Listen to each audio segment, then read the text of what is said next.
Bonjour. Alors je voulais vous présenter l'explication sur l'indicateur Time Corridor ici. Donc c'est un indicateur qui va nous indiquer des impulsions du marché. C'est pour ça que je l'ai mis avec Fibonacci temporel qui aussi nous indique des impulsions du marché avec son nombre d'or. Et puis Belka Timer aussi qui est un indicateur d'impulsion avec son centre de gravité. Bon, dans tous les cas, celui-ci, il va se ressembler. Il va nous donner les meilleures demi-heures donc du marché. Donc on le voit apparaître sur le 15 minutes, sur le 30 minutes et sur le 1 heure. Donc voilà, donc il se ressemble, on voit que les montées se ressemblent, hein. Donc on peut anticiper très facilement en fait les impulsions. Donc moi je tire un trait horizontal comme ceci, hein, par exemple ici sur les 3-4 derniers, et puis bon je laisse monter un petit peu, et à partir d'ici je considère qu'il va y avoir une impulsion jusqu'en haut. Voilà, donc ça c'est une grande impulsion, il nous indique une grande impulsion, une meilleure demi-heure de marché. Donc on va pouvoir ici, par exemple, juste en regardant l'indicateur, eh bien prendre ses bénéfices à ce moment-là.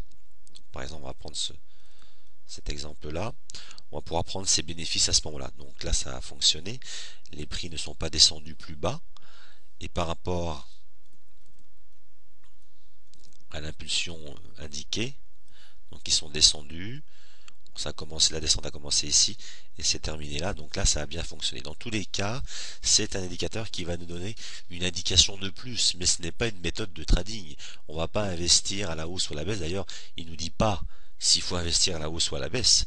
Il nous dit simplement si dans votre méthode de trading il risque d'avoir un signal, eh bien c'est fort probable qu'il soit bon, car j'indique une impulsion, tout simplement.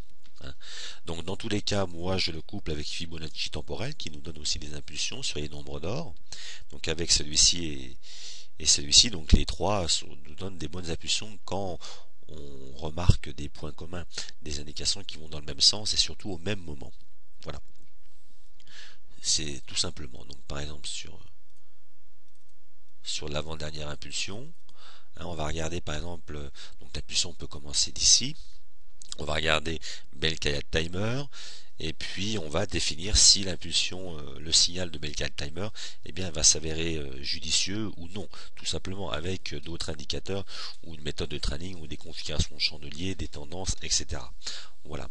Dans ce cas-là, on a vu que l'impulsion donc a commencé ici, donc on est monté, ensuite on a fait une grande impulsion baissière. On aurait pu peut-être gagner dans les deux sens. Dans tous les cas, c'est la méthode qui va nous dire s'il faut prendre position à la hausse ou à la baisse. Hein, on voit très bien que là, l'impulsion commençait ici, elle s'est terminée là.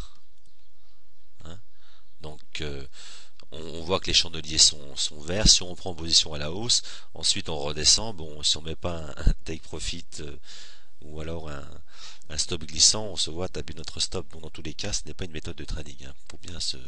Faut bien comprendre ça, simplement des impulsions du marché. Et moi je les couple avec ces indicateurs là, Fibonacci temporel et puis Belka Timer.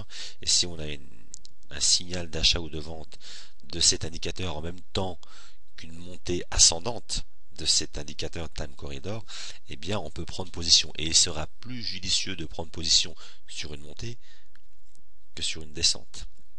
D'accord, donc c'est une impulsion, une meilleure demi-heure. Donc on va pouvoir aller chercher nos bénéfices une fois que l'impulsion est terminée. Ok, et puis c'est aussi par rapport au stop loss. Par exemple ici, on va prendre une configuration qui a bien fonctionné. Voilà. Donc là, l'impulsion commence à se réaliser jusqu'en bas. Le stop est placé en dessous en fait ici. Bon, on voit à peu près, hein. Bon, c'est pas forcément juste. C'est surtout aussi pour les bénéfices et aussi pour le stop loss. Le stop loss aurait pu être placé bon, au-dessus de la bande de Bollinger. Il ne faut pas non plus voir en un seul indicateur une grande méthode de trading. On va pouvoir mettre un stop ici, un take profit là et que ça va marcher à tous les coups. Non, on va déjà prendre l'impulsion de cet indicateur, couplé avec d'autres et ensuite avec notre méthode de trading, eh bien on va pouvoir investir sur les marchés, entrer en position, et puis avec cet indicateur qui nous donne aussi des signaux pour voir s'ils sont judicieux ou pas. Voilà, tout simplement, vous pouvez vous faire aider de ces impulsions là. Je vous souhaite de faire de très bons trades, je vous dis à très bientôt. Au revoir.